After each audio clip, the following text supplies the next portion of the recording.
Welcome guys to Tech 254, where we give you legit information on how to make extra income online. And now we are starting new episodes on how to do forex trading, mostly on a boom and crash or volatility indices.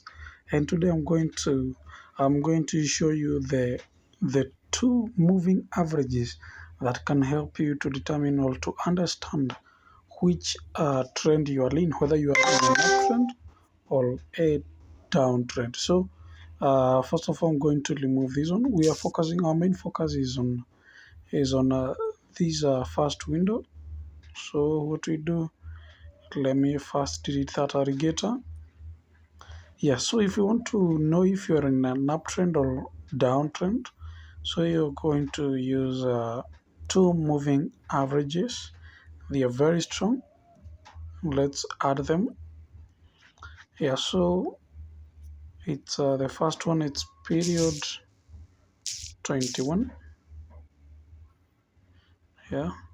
So let's give it a yellow color.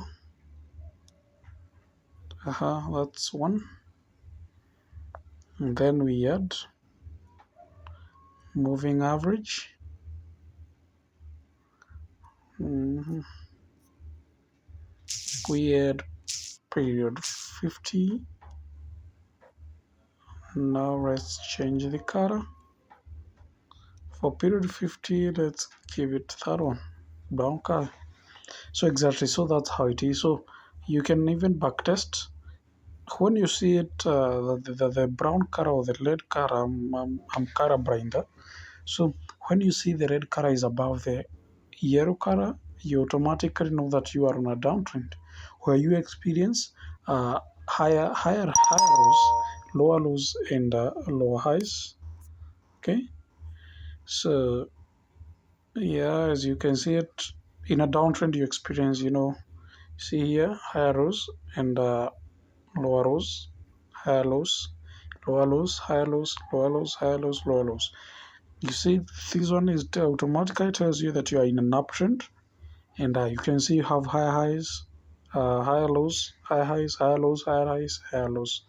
Okay, yeah, so you can even backtest it, and you can see, like, for here you see there was a lot of consolidation. That's how you see uptrend, downtrend, uptrend, downtrend.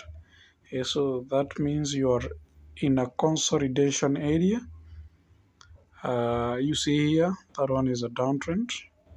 You see this one is an uptrend. Okay, yeah, so basically you are able to see which trend you are in. You can use this one in when you are in a 15 minutes time frame, in 30 minutes,